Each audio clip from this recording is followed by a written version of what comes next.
अभी हम मौजूद हैं भारत सरकार के पूर्व के वित्त मंत्री और पूर्व विदेश मंत्री 1958 बैच के टॉपर आईएएस यशवंत सिन्हा जी के पास। सर, स्काई i24 में आपका स्वागत है। बहुत धन्यवाद आपका, बहुत धन्यवाद। अभी जो सर आपकी यात्रा चल रही है, बदलो बिहार, बेहतर बिहार बनेगा बिहार, इसका क्या मकसद है सर? मकसद वही है जो ये शब्द वर्णन करते हैं। मकसद है कि बिहार को बदलना है। मकसद है बदलने के बाद बेहतर बिहार बनाना है। बेहतर बिहार से क्या मतलब है? बेहतर बिहार से मतलब ये है कि एक ऐसा बिहार का निर्माण करें हम लोग जिसमें जो अपराध मुक्त हो, जो भ्रष्टाचार मुक्त हो, जो शोषण मुक्त हो। और जब ये तीन चीज़ें हो जाएंगी तो उसके बाद बिहार स्वयं तरक्की के रास्ते पर चलेगा। तरक्की के रास्ते से मतलब ये हुआ कि यहाँ का किसान खुशहाल हो।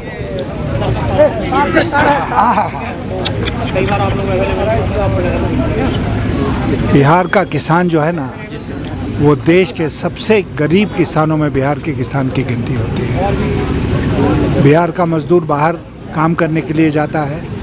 अभी हाल में हम लोगों ने वो दृश्य देखा, 40 लाख लोग बिहार से हर साल बाहर जाते हैं रोजी रोटी की तलाश में। तो किसान का ये हाल है, मजदूर का ये हाल है। क्यों?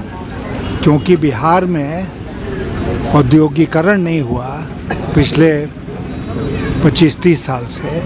बिहार में जो उद्योग लगे हुए थे वो भी ख़त्म हो गए। आप ही के इस क्षेत्र में जितने भी उद्योग थे वो आज जिंदा नहीं है।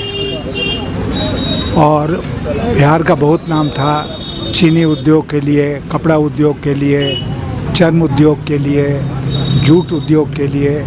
सब उद्योग समाप्त हो गया। हमारी आबादी जो है वो देश की 10% है। बिहार में आज उद्योग धंधे जो लगे हैं वो 1.2% है। तो 1.2% देश का उद्योग यहाँ है, तो वो 10% आबादी का भरण पोषण कैसे करेगा? यहाँ के नौजवान शिक्षा के लिए बाहर जाने को मजबूर हैं, लोग चिकित्सा के लिए बाहर जाने को मजबूर हैं, रोजगार के लिए बाहर जाने को मजबूर हैं। तो इसलिए हम लोगों का जो मिशन है वो ये है कि हम ऐसे एक बिहार का निर्माण करें जिसमें आप जैसे नौजवानों को बिहार के बाहर नहीं जाना पड़े रोजगार के लिए।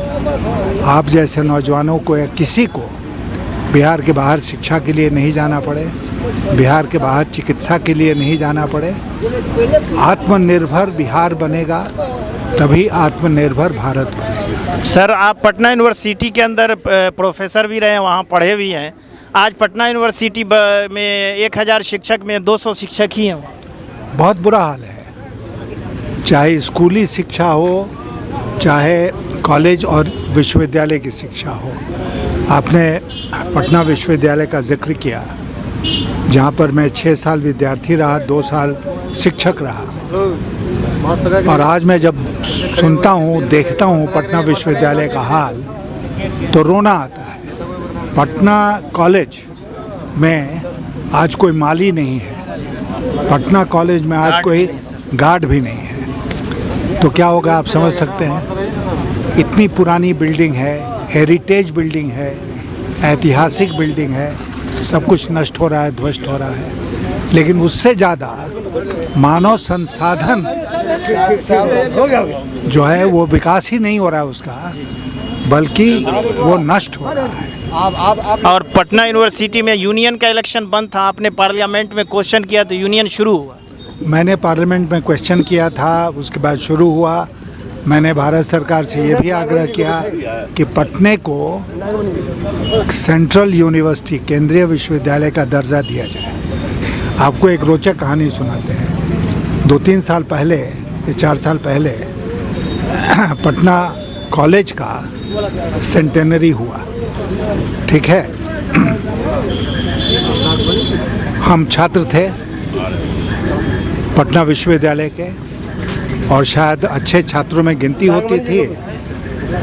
और आज भी लोग याद करते हैं हमारे समय को। प्रधानमंत्री आ रहे थे मुख्य अतिथि के रूप में। प्रधानमंत्री से मेरी अनबन थी। तो पटना विश्वविद्यालय के कुलपति ने, वाइस चांसलर ने हमको उस फंक्शन में बुलाया तक नहीं। हम वहाँ के डिस्टिंग्विश्ड अलमनाई हैं। मैं बिहार का अभी तक पहला बिहारी और अभी तक अंतिम बिहारी हूँ जो देश का वित्त मंत्री बना। उसको सेंटेनरी सेलिब्रेशन में उन लोगों ने बुलाना उचित नहीं समझा। तो चापलूसी का ज़माना है, ठीक है ना। एक दफ़ा परिवारवाद की बात होती है। आपको एक महत्वपूर्ण बात बता रहा हूँ, परिवारवाद बहुत चल रहा है राजनीति में, लेकिन हम भूल जाते हैं कि हमारे ही देश में एक गुलाम वंश भी चला था ना, गुलाम वंश। कुतुबुद्दीन ऐबक था, बलबन था और लोग थे उसमें, कि जो राजा होता था, बादशाह होता था, वो अपने एक गुलाम को चुनता था कि हमारे बाद ये बादशाह बनेगा। भारतीय जनता पार्टी उसी गुलाम वंश की परंपरा पर चल रही है। सर, पूरे देश में 22% बाढ़ है, सिर्फ बिहार में 16% बाढ़।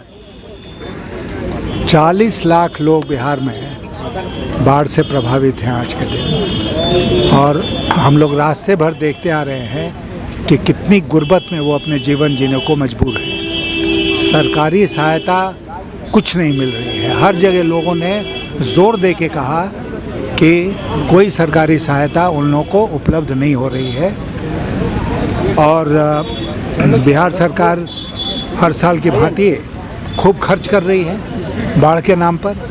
ये पैसा कहाँ जा रहा है, इस सब की जांच होनी चाहिए, और जांच होगी तो नीचे से लेके ऊपर तक के लोग इसमें जेल जाएंगे। सर, 1958 बैच के टॉपर आईएएस रहे हैं आप।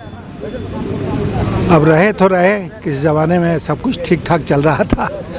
आज हम जनता के बीच में हैं। आज हम आईएएस पदाधिकारी नहीं हैं। जब आईएएस की नौकरी छोड़ी तो आईएएस का कल्चर भी छोड़ दिया। ओके सर, बहुत बहुत धन्यवाद। ये थे भारत सरकार के पूर्व केंद्रीय वित्त मंत्री यशवंत सिन्हा जी। इन्होंने पटना यूनिवर्सिटी पर बहुत सारी महत्वपूर्ण बातें हमें बताई है।